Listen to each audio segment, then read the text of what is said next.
La historia secreta del mundo. Capítulo 9. El Alejandro Magno del Neolítico. Si tienes una cierta idea del mito de la Atlántida, es posible que tengas la impresión de que solo existe una única fuente antigua de esa leyenda: Platón. El relato de este dice así: los sacerdotes egipcios le contaron a Solón, un gobernante y abogado de la generación del bisabuelo de Platón, que en el Atlántico había una gran isla que había quedado destruida aproximadamente 9000 años antes, hacia el 9600 antes de Cristo. El dios Poseidón había sido quien dio origen a la civilización de la isla, habitada por los hijos de su unión con una hermosa mujer llamada Clito. Además de la isla principal, los atlantes también gobernaron otras islas de menor tamaño en la zona. La más extensa estaba constituida por una hermosa llanura fértil y por una gran colina donde vivía Clito. Los habitantes disfrutaban de los alimentos que crecían en abundancia en la isla. Dos arroyos de agua manaban de la tierra, uno de agua caliente y otro de agua fría. Para tener a Clito para él solo, Poseidón mandó excavar una serie de canales circulares alrededor de la colina. Con el tiempo, surgió allí una sofisticada civilización que domesticaba a los animales salvajes, extraía metales de las minas y llevaba a cabo trabajos de construcción como templos, palacios, hipódromos, gimnasios, baños públicos, edificios gubernamentales, puertos y puentes. Muchas de las paredes se recubrieron de metales como latón, estaño y un metal rojo desconocido llamado oricalco. Los techos de los templos eran de marfil y sus pináculos de oro y plata. En las islas de la Atlántida gobernaban 10 reyes, cada uno con su propio reino, y 9 de ellos estaban subordinados al monarca de la isla más grande. El templo central, dedicado a Poseidón, contenía estatuas de oro, incluida una del dios representado de pie en un carro tirado por caballos con 6 alas y franqueados por cientos de nereidas montadas sobre delfines. Entre el bosque de columnas de este templo había toros vivos sueltos que campaban a sus anchas, y cada 5 o 6 años se dejaba solo dentro del templo a los 10 monarcas de las 10 islas para que cazaran esos toros sin ayuda de armas. Capturaban uno, lo llevaban hasta la gran columna de oricalco donde estaban inscritas las leyes de la Atlántida y allí lo decapitaban. La existencia en las islas de la Atlántida era idílica.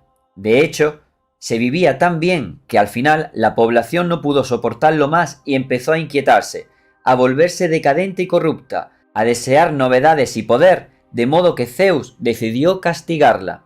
Las islas se inundaron hasta convertirse solo en pequeños islotes, como un esqueleto que sobresaliera del mar. Finalmente, un gran terremoto que duró un día y una noche engulló lo que quedaba. Sería improbable que este relato de la destrucción de la Atlántida fuera cierto si Platón fuera el único autor clásico que hubiera escrito sobre el tema. Aristóteles dijo al respecto: Platón hizo salir a la Atlántida del mar y después la sumergió de nuevo, lo cual se ha interpretado como que Platón se lo inventó todo. Sin embargo, si se indaga un poco, se comprueba que la literatura clásica está plagada de referencias a la Atlántida, por ejemplo en las obras de Proclo, Diodoro, Plinio, Estrabón, Plutarco y Posidono, que hablan de muchas cosas que no están presentes en el relato de Platón y proceden, al parecer, de fuentes más antiguas. Proclo afirma que 3 siglos después de Solón, el sacerdote de Sais mostró a Cranton las columnas cubiertas de inscripciones jeroglíficas que contaban la historia de la Atlántida. Un personaje casi contemporáneo a Platón, ahora conocido como un falso Aristóteles, escribió acerca de un paraíso insular semejante en su libro de las maravillas escuchadas. Marcelo, un historiador griego que fue casi contemporáneo de Platón, se basa claramente en fuentes antiguas cuando escribe que en el océano exterior hay 7 islas pequeñas y 3 más grandes, una de las cuales estaba dedicada a Poseidón. Esto coincide con el relato de Platón en cuanto al número de reinos. Un historiador griego del siglo IV a.C., Teopompo de Quíos, vuelve a contar la historia relatada 2 siglos antes de Platón por Midas de Frigia, que afirma que además de las partes del mundo que se conocen con certeza, Europa, Asia y Libia, África, existe otra que es desconocida, de una inmensidad increíble, donde vastos prados y pastos fértiles alimentan a manadas de bestias enormes y fuertes, y donde los hombres son 2 veces más altos y viven 2 veces más que el resto de los mortales. Tal como hemos visto, Enoc y los mitos y leyendas de varias culturas de todo el mundo mencionaban la existencia de gigantes antes del diluvio universal. Por supuesto, hay también un mito griego del diluvio universal. La historia de Deucalión es muy anterior a la de Platón, y lo mismo que en el relato de este y en el bíblico, da a entender que el diluvio universal pretendía destruir gran parte de la humanidad, ya que ésta había evolucionado mal. Rudolf Steiner ha señalado que en todas las historias de semidioses y de héroes, Cadmo, Teseo y Jasón, se habla de viajes hacia el este, y afirma que deberíamos interpretarlas como historias de la migración causada por el deterioro de las condiciones de vida en las islas de la Atlántida que se dieron antes de la tragedia final.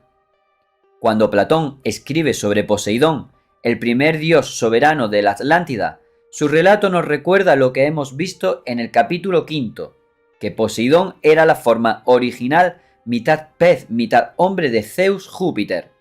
Poseidón era también el dios del furioso mar y la deidad de las profundidades volcánicas subterráneas, cuyo bramido, similar al de un toro, indicaba que iba a producirse una catástrofe climática. Poseidón intervino tanto al inicio como al final de la historia de la Atlántida. Otras culturas antiguas remiten también al relato de Platón. Los aztecas de Sudamérica decían proceder de Aztlán, la tierra en medio del agua. A veces se llamaba a ese territorio Aztlán de las 7 cuevas y se representaba como un zigurat rodeado de 6 pirámides de menor tamaño.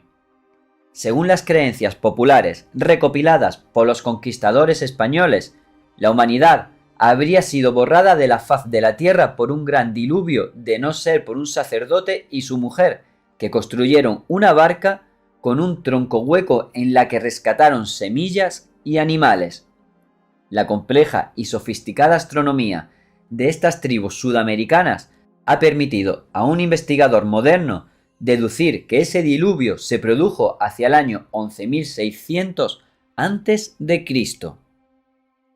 Esta fecha podría parecer muy lejos de la que propone Platón, hacia el año 9600 a.C., pero lo importante es que ambas fechas coinciden en fijar el diluvio al final de la era glacial.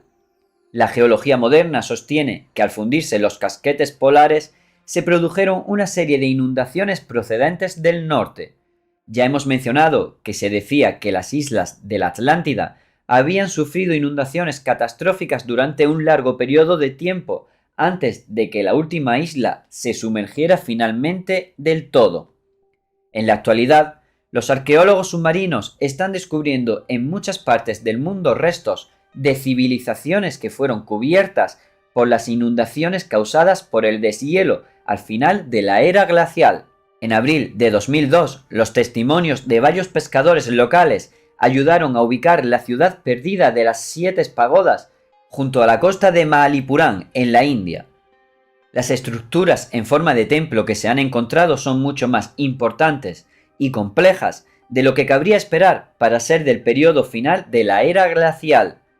Con motivo del descubrimiento de Graham Hancock, un autor e investigador que ha contribuido en gran medida a poner en tela de juicio nuestras suposiciones académicas sobre la historia antigua, dijo: «He sostenido durante muchos años que los mitos sobre las inundaciones en el mundo merecen tomarse en serio. Un punto de vista que rechaza la mayoría de los académicos occidentales. Pero aquí, en Mahabalipuram, se ha demostrado que los mitos son ciertos y que los académicos están equivocados». Yo mismo he visto objetos sacados del lecho marino junto a la costa atlántica americana, las llamadas piedras escocesas, que estoy convencido de que le costaría mucho reproducir a la tecnología de hoy, y no digamos hace 11.000 años, cuando la zona en cuestión se sumergió bajo el mar. Desde el punto de vista del diseño, las piedras escocesas tienen características notablemente similares a objetos egipcios. Este secreto no me corresponde revelarlo a mí, pero espero que cuando este libro se publique, tal vez Aaron Duval, presidente de la Sociedad de Egiptología del Museo de Miami, se haya decidido a enseñar al mundo lo que tiene en su poder. Aunque los mitos que nos han llegado no contienen ninguna descripción minuciosa de lo que propició que estos objetos se sumergieran bajo el agua, y a pesar de que el relato bíblico es breve, se puede complementar y arrojar luz sobre esos hechos con los relatos de otras culturas, sobre todo la sumeria, y con otras narraciones del Próximo Oriente. Ningún académico discute que en alguno de estos relatos de culturas más antiguas sirvieron como material de base para la historia bíblica. Elementos que nos resultan familiares de la Biblia, como el arca, las palomas y la rama de olivo, aparecen ya en relatos sumerios anteriores, en los que Noé se llama Ziusudra. También está presente en los relatos mesopotámicos, donde recibe el nombre de Atrahasis, y en los babilonios, en los que se lo llama Upnapishtim. Si se entrelazan estas versiones diferentes, se obtiene una versión ampliada de la historia bíblica. Un día, estando Noé en una cabaña de cañizo, oyó una voz que le advertía de que una tormenta iba a acabar con la humanidad.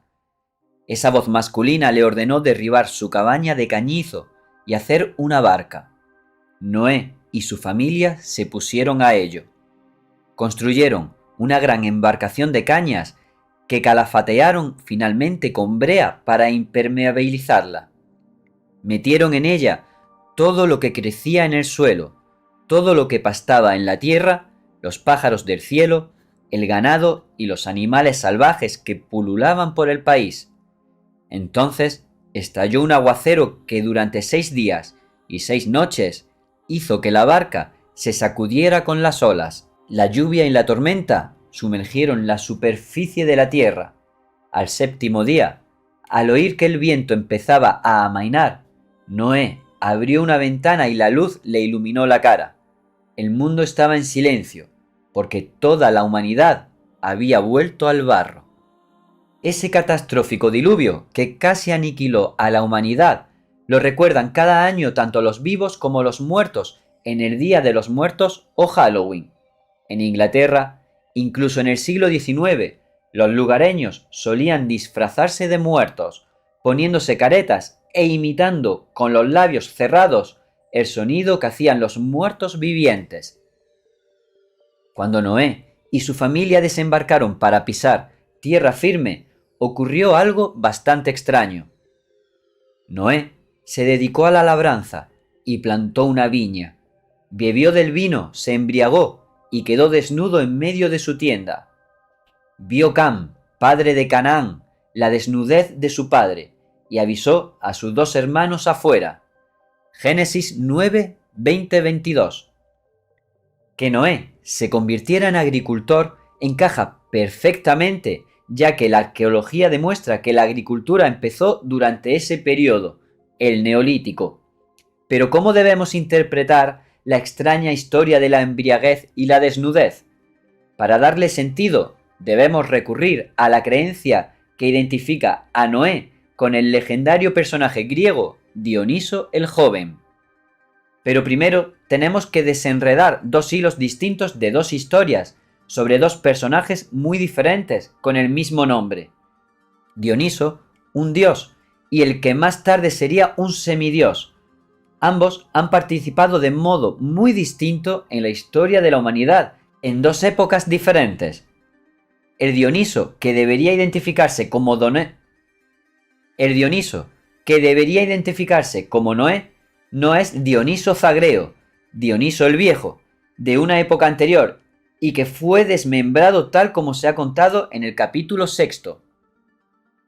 Después del diluvio, Dioniso el joven, a menudo representado en una barca, viajó desde la Atlántida hasta la India, pasando por Europa, con la intención de enseñar en todo el mundo el arte de la agricultura, la siembra de la cosecha, el cultivo de la viña y la escritura.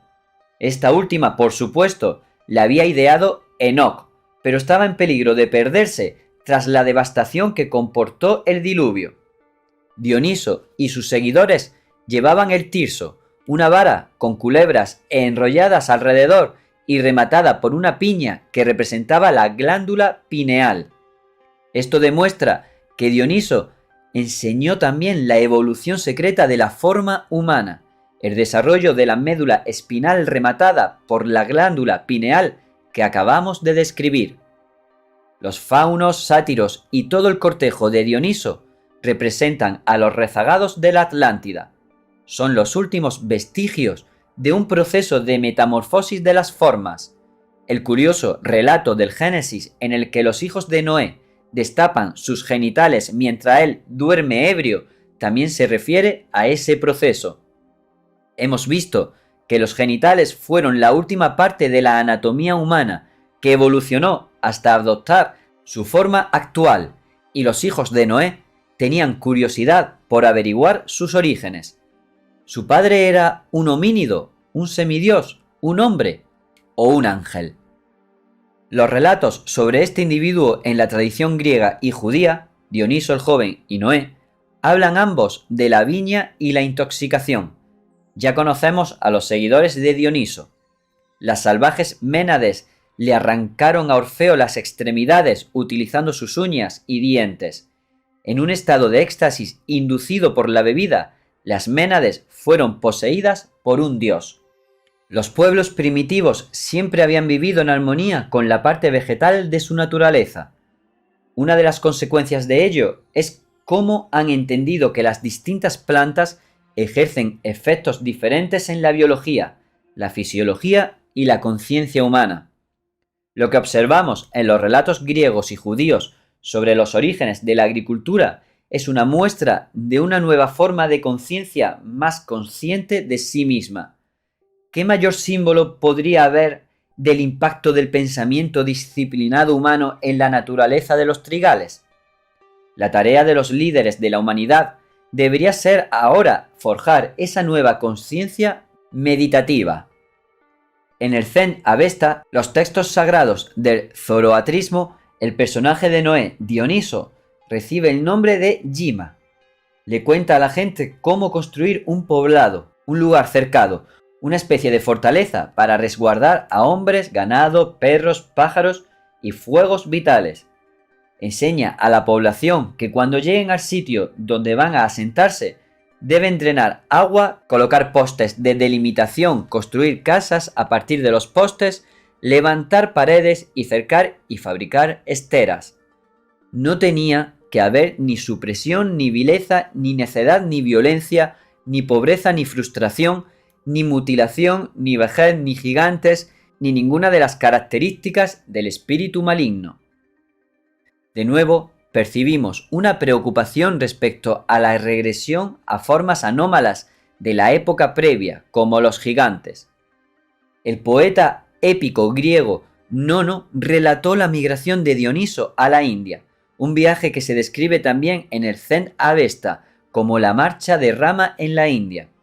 Pero la descripción más completa la ofrece el gran poema épico indio, el Ramayana.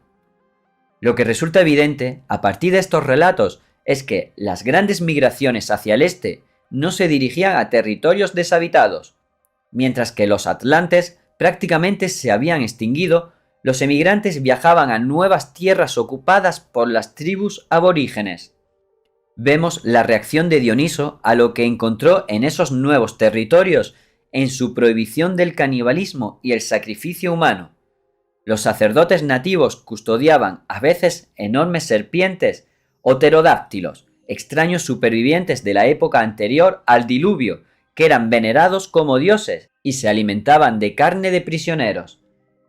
El Ramayana explica que Rama y sus seguidores cayeron de repente sobre esos templos con antorchas y sacaron de ellos tanto a los sacerdotes como a los monstruos. Rama aparecía sin previo aviso, a veces con el arco preparado y otras desarmado, solo con su capacidad de petrificarlos con su mirada azul claro de flor de loto. Rama había sido desterrado y era nómada. Su reino estaba bajo el mar. No vivía como un rey, sino que acampaba en medio de la naturaleza con su amada Sita. Entonces, Sita fue raptada por el malvado mago Ravana. El Ramayana relata cómo Rama acaba su viaje con la conquista de la India y la toma de Ceilán, el último refugio de Ravana. Rama construyó un puente sobre el mar que enlazaba el continente indio con Ceilán con ayuda de un ejército de monos, es decir, homínidos, los descendientes de los espíritus humanos que se habían encarnado demasiado pronto y fueron condenados a extinguirse. Finalmente, tras una batalla que duró 13 días, Rama mató a Ravana mandando fuego contra él. Podríamos considerar a Rama como el Alejandro Magno del Neolítico. Tras la conquista de la India, tenía el mundo a sus pies y también tenía un sueño. Mientras caminaba por el bosque una noche, a la luz de la luna, se le acercó una hermosa mujer de piel blanca como la nieve, que llevaba una espléndida corona. Al principio no la reconoció, pero entonces ella dijo: «Soy Sita, toma esta corona y reina el mundo conmigo». A continuación se arrodilló humildemente y le ofreció una deslumbrante corona, el reino que a él se le había negado, pero justo entonces el ángel de la guarda de Rama le susurró al oído: «Si te pones esa corona en la cabeza, no me verás más. Y si estrechas a esa mujer en tus brazos, ella experimentará tal felicidad que la matará al instante. Sin embargo, si rechazas amarla, vivirá el resto de su vida libre y feliz en la tierra, y tu espíritu invisible la gobernará». Mientras Rama decidía qué hacer, Sita desapareció entre los árboles. Nunca más se volverían a ver, ya que vivirían separados el resto de sus días. Los relatos sobre la vida posterior de Sita sugieren que en ningún caso parece que fuera tan feliz como el ángel de la guarda había prometido. La ambigüedad y la incertidumbre dan un toque muy moderno a esta historia. También podemos ver en ella una paradoja que está en el corazón de la condición humana. Todo amor, si es verdadero, implica libertad. Con su destreza, con el arco, su hermoso rostro, sus ojos azules y su pecho de león, Rama se parece en muchos aspectos a los héroes que describe la mitología griega, como Hércules, pero en su historia hay, como digo, algo nuevo. A Hércules se le pidió que eligiera entre la virtud y la felicidad, y sorprendentemente se decantó por la primera. Sin embargo, en la historia de Rama hay un elemento de sorpresa moral. El lector del relato estará probablemente de acuerdo con Sita cuando ésta habla con Rama y le dice que es correcto y apropiado que acepte la corona que le han arrebatado desde su nacimiento. No obstante, la sorprendente decisión de Rama, rechazar la corona que es legítimamente suya y negarse a casarse con la mujer que ama, dilata la imaginación moral y estimula la inteligencia moral. Su elección nos anima a mirar más allá de lo convencional, a imaginarnos dentro de la mente de los demás y también, finalmente, a pensar por nosotros mismos. La doctrina esotérica siempre ha tratado de socavar y subvertir los modos de pensar convencionales, habituales y mecánicos. Más adelante, veremos cómo los escritores, dramaturgos y novelistas versados en la doctrina esotérica, de Shakespeare y Cervantes a George Eliot y Tolstoy, estimularían la imaginación moral, una de las características diferenciadoras de la literatura más sublime. Si el arte y la literatura más importante dan la sensación de que existen patrones, leyes que actúan más allá de la ideología convencional, el arte esotérico sublime acerca estas leyes a la superficie de la conciencia. La historia de Rama también recupera la idea de que según la historia secreta, el cosmos se formó para establecer las condiciones en que la población podía experimentar la libertad de pensamiento y el libre albedrío. Si bien Rama podría haber impuesto a su pueblo lo correcto y lo bueno, gobernándolos con mano de hierro, optó sin embargo por dejarlos decidir por sí mismos. Así, Rama es el arquetipo del exiliado, rey secreto o filósofo secreto, que influye en el curso de la historia no desde el trono, sino mezclándose de incógnito entre la gente. Intentó ayudar a los humanos a evolucionar libremente. Rama es un semidios, pero rechaza ser el soberano del mundo. Los dioses e incluso los semidioses ya no se sentarán en tronos de carne y hueso. Al final del viaje, los emigrantes fundaron Shambhala, una gran fortaleza espiritual en la montañosa región del Tíbet. El llamado techo del mundo, es la mayor meseta del planeta, rodeada de altas cordilleras montañosas. Algunas comunidades creen que la población tibetana desciende directamente de los atlantes. Algunos afirman que solo se puede llegar a Shambhala por un túnel subterráneo. Otros dicen que existe en otra dimensión a la que se abre una puerta secreta en algún lugar de la región. San Agustín fue el mayor teólogo cristiano después de San Pablo, y al igual que este último, era iniciado en una escuela mistérica. Escribió acerca del lugar donde vivían Enoc y los santos, un paraíso terrenal situado a tal altura que el diluvio no pudo alcanzarlo. Emmanuel Swedenborg, un teólogo, diplomático e inventor sueco del siglo XVIII, también el principal masón esotérico de la época, escribió que el mundo perdido debe buscarse entre sabios del Tíbet y de la Tartaria. De las estribaciones montañosas del Tíbet manaban arroyos de espiritualidad viva que confluían, cobraban fuerza, adquirían profundidad, se ensanchaba y se convertía en un poderoso río, como el Ganges, que abastecía a toda la India. En esta historia del mundo escrita en las estrellas, la siguiente era se inició al empezar a salir el sol en la constelación de Cáncer en el año 7227 a.C. y al fundarse la primera gran civilización india, la más antigua y más profundamente espiritual de las civilizaciones posteriores al diluvio. Los fundadores de la misma daban poca importancia al mundo material recién creado, que consideraban un maya, es decir, un espejismo o ilusión que amenazaba con obnubilar respecto a las realidades superiores de los mundos espirituales. Recordaban con nostalgia la época antes de que se hubiera corrido ese velo de materia entre la humanidad y las jerarquías espirituales. Los baños helados y otras formas de autotortura de los aztecas puede considerarse como parte de un esfuerzo por mantenerse atentos a los mundos espirituales. Mientras el velo era todavía relativamente translúcido, ellos se esforzaron conscientemente por recordar los lineamientos del mundo espiritual y por grabarlos indeleblemente en la conciencia humana. El éxito de esa misión ha hecho que la India siga siendo la mayor fuente de conocimiento espiritual del mundo, sobre todo en lo que respecta a la fisiología oculta. Tal como me dijo recientemente un iniciado de alto rango, si visitas la India en la actualidad, no puedes evitar notar que en el aire sigue crepitando la astralidad.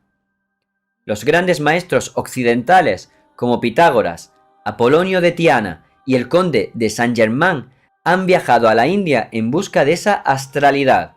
Los evangelios incluyen unas cuantas citas de fuentes hindúes más antiguas, así como otras ideas que se originaron allí. Uno de los libros más cortos del mundo y aún así uno de los más poderosos es el llamado Los Yoga Sutras de Patanjali.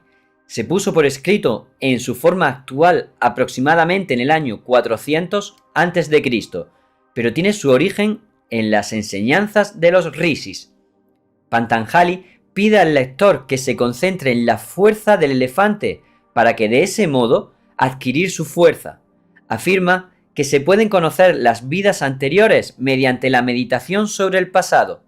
Sería iluso creer que usted o yo seríamos capaces de llevar a cabo tales proezas. Se trata de hazañas que en la actualidad, como en aquel entonces, solo pueden lograr los iniciados de más alto rango, los que han llegado al nivel más avanzado. El resto de nosotros solo seremos capaces de realizar esas hazañas en futuras encarnaciones. Los rishis enseñaban que la evolución del cosmos es el propósito de la existencia y que las semillas de esta transformación residen en el cuerpo humano.